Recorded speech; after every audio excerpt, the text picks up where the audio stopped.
যদি সংবিধানই আমাদের রক্ষা করতে পারত, তাহলে সংবিধান আমাদেরকে বলে দিত যে আমাদের সেদিন বালু ট্রাক সরানোর ক্ষেত্রে সংবিধানের পৃষ্ঠা আমাদেরকে খুঁজতে হতো। সংবিধান যদি আমাদেরকে রক্ষা করতে পারত, তাহলে ৭২-এর সংবিধানের আলোকে আজকে আমাদের এখানে থাকার কথা না। আমি শফিকুল ইসলাম মাসুদ, আমার এখন জেলখানায় থাকার কথা। সংবিধান যদি মানতে হতো, তাহলে আমাদের মাননীয় প্রধানমন্ত্রী বাংলাদেশে থাকার কথা না, ওনার দেশের বাইরে থাকার কথা। সংবিধান মানতে হলে বর্তমান স্বরাষ্ট্রমন্ত্রীর এখন দেশের বাইরে থাকার কথা ছিল। মাননীয় স্পিকার, আমি ৩৫০ মামলা নিয়ে ৭ মাসের ব্যবধানে আপনিও আমার ২-১টা মামলাতে আপনি আমাকে সহযোগিতা করেছেন, সেটা এই সুযোগে ধন্যবাদ জানাতে চাই।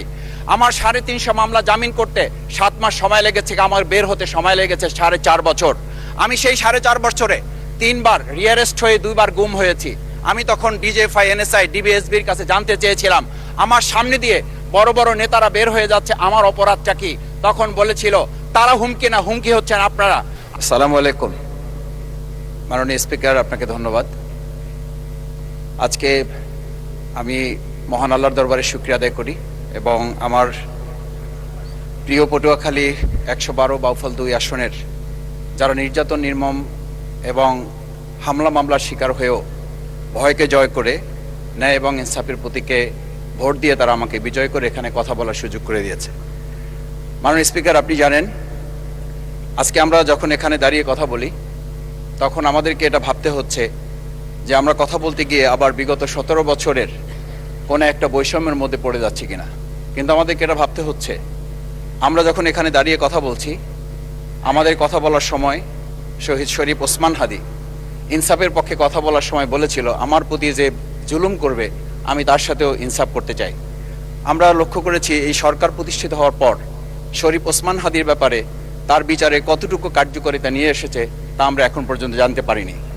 আমার মনে হয় আমরা সংবিধান নিয়ে ঘাটাঘাটি করতে করতে যদি সংবিধানই আমাদের রক্ষা করতে পারত, তাহলে সংবিধান আমাদেরকে বলে দিত যে আমাদের সেদিন বালু ট্রাক সরানোর ক্ষেত্রে সংবিধানের পৃষ্ঠা আমাদেরকে খুঁজতে হতো। সংবিধান যদি আমাদেরকে রক্ষা করতে পারত, তাহলে ৭২-এর সংবিধানের আলোকে আজকে আমাদের এখানে থাকার কথা না। আমি শফিকুল ইসলাম মাসুদ, আমার এখন জেলখানায় থাকার কথা। সংবিধান যদি মানতে হতো, তাহলে আমাদের মাননীয় প্রধানমন্ত্রী বাংলাদেশে থাকার কথা না, ওনার দেশের বাইরে থাকার কথা। সংবিধান মানতে হলে বর্তমান স্বরাষ্ট্রমন্ত্রীর এখন দেশের বাইরে থাকার কথা ছিল। সংবিধান মানতে হলে যে বাচ্চাদেরকে আজকে এখানে শিক্ষা দেওয়া হচ্ছে, দীক্ষা দেওয়া হচ্ছে, কিংবা তাদেরকে কোনো কোনো ক্ষেত্রে জাসদের সাথে তুলনা করা হচ্ছে, সেই বাচ্চাদের নিয়েই আমরা এই সরকার দলের লোকদেরকে, সরকার দলের সম্মানিত নেতৃবৃন্দকে আমরা চোখের পানিও ফেলতে দেখেছি, আবার কাউকে কাউকে কথা বলতেও শুনেছি যে এই সমস্ত বাচ্চাদের, আমরা তাদের শিক্ষার্থীদের আন্দোলনের সাথে আমাদের কোনো সম্পর্ক ছিল না।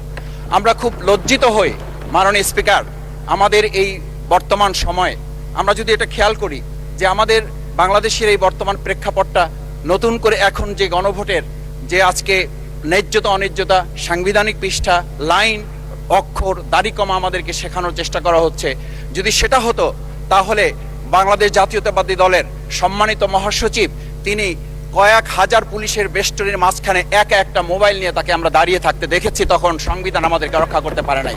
মাননীয় স্পিকার, আমি ৩৫০ মামলা নিয়ে ৭ মাসের ব্যবধানে আপনিও আমার ২-১টা মামলাতে আপনি আমাকে সহযোগিতা করেছেন, সেটা এই সুযোগে ধন্যবাদ জানাতে চাই।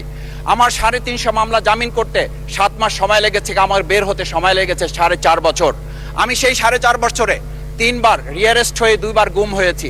আমি তখন ডিজিএফআই, এনএসআই, ডিবিএসবির কাছে জানতে চেয়েছিলাম, আমার সামনে দিয়ে বড় বড় নেতারা বের হয়ে যাচ্ছে, আমার অপরাধটা কি? তখন বলেছিল, তারা হুমকি না, হুমকি হচ্ছেন আপনারা। আমাদেরকে যখন শেখ হাসিনার শেষ সরকার নিষিদ্ধ করেছিল, তখন তারা ১৪ দল মিটিং করে বলেছিল এই জামাত শিবিরই হচ্ছে সবচেয়ে বড় সমস্যা, তাদেরকে নিষিদ্ধ করলে এই আন্দোলন থেমে যাবে। আজ একটা কথা পরিষ্কার বলতে চাই, এই গণবিপ্লব নিয়ে আমাদের মাথা ব্যথার মূল কারণ হচ্ছে এখানেই শেখ হাসিনা আমাদেরকে যথার্থ টার্গেটটা করেছিল। সেই টার্গেটের মূল লক্ষ্য ছিলাম আমরা। আমাদেরকে বলা হয়েছিল একটা গুলি করলে একটা সরে বাকিগুলো লড়ে না, সেই লড়ে না লোকগুলো ছিলাম আমরা মাননীয় স্পিকার, যার কারণে আমাদেরকে তারা ভয় পায়। আমরা এখন বর্তমান সময় ভিডিও দেখতে পাই যে শেখ হাসিনা বাইরে থেকে বলেছিল আমরা এই দলকে ভোট দিতে বললাম, আর সেই দল আমাদের সাথে আবার বিশ্বাসঘাতকতা করেছে। আমরা সেই শেখ হাসিনার বক্তব্য শোনার পর আমরা কাউকে আজকে এখানে বলতে শুনে নাই শেখ হাসিনার ওই বক্তব্য সঠিক নয়। এই মানুষ প্রতারিত হয়েছে, বেইমানি করা হয়েছে। আবার যদি গণভোট জুলাই সনদ নিয়ে এই জাতির সাথে প্রতারণা করা হয়, তাহলে মূল্য দিতে হবে শুধু নয়, আবার আমাদেরকে 17 বছরের সেই জেল জুলুম নিপীড়ন গুম খুনের জায়গায় আমাদেরকে ফিরে যেতে হবে। আমি মনে করি পরিষ্কার বক্তব্য, গণভোটের প্রতি সমর্থন না জানিয়ে জুলাই সনদকে যদি আজকে ইগনোর করা হয়, তাহলে আমাদেরকে কিন্তু আবার সেই গুম খুনের আয়নাঘরের দিকে আমাদেরকে ধাবিত করা হবে। আমি মনে করি গণভোটের বিরোধিতা করার অর্থ হচ্ছে আমরা আয়নাঘরকে সমর্থন করতে চাই। গণভোটের বিরোধিতা করা মানে হচ্ছে 70% মানুষকে আমরা অন্যায্যভাবে তাদেরকে আবার ধিক্কার জানাতে চাই। আমি এখানে স্পষ্ট বলতে চাই, আপনারা যেমন 51% সমর্থন নিয়েছেন, 70% প্রায় জনগণ কিন্তু গণবিপ্লবের গণভোটের পক্ষে তারা রায় দিয়েছে।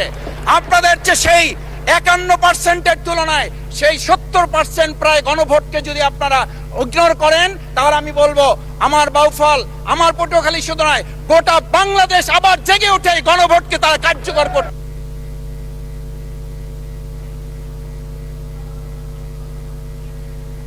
ধন্যবাদ, আপনি 1 মিনিট পেয়েছেন। স্পিকার, আমি পরিষ্কার এইটার কথাটা এই জন্য বলছি, আজকে সংবিধানের লাইন ধরে ধরে যদি আমাদেরকে এই কথা জানতে হতো, তাহলে আমাদের নেতৃবৃন্দকে ফাঁসির মঞ্চে যেতে হতো না। আমার মতো ছোট মানুষের কাছে সে সময় ডিজিএফআর কাছে প্রস্তাব এসেছিল, আপনারা কি চান, মন্ত্রিত্ব চান, দেশ পরিচালনা চান, সবকিছু দেওয়া হবে, শুধু শেখ হাসিনার নীতিতে আপনারা আসেন। সেই নীতি তো ছিল 72-এর সংবিধান, সেই নীতি নিয়ে আজকে কেন এখানে এত কথা বলা হচ্ছে? আমরা পরিষ্কার জানি, আমরা যদি সেই 72-এর সংবিধানকে ভালোবাসি, তাহলে এখানকার নেতৃবৃন্দ এবং মরহুমা বেগম খালেদা জিয়া নিজে বলেছিল, আমরা সুযোগ পেলে এই সংবিধানকে আমরা ছুঁড়ে ফেলে দেব। সেই সংবিধানের প্রতি আজকে বর্তমান সরকারি দলের কেন এত প্রেম জাগ্রত হয়েছে, এটা বাংলাদেশের মানুষের জানার অধিকার আছে। আমি আমার প্রিয় বাউফলের মানুষের প্রতি ভালোবাসা শ্রদ্ধা জানাই।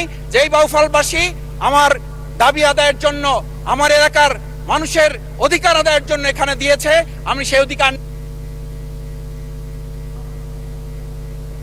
ধন্যবাদ মাননীয় সদস্য।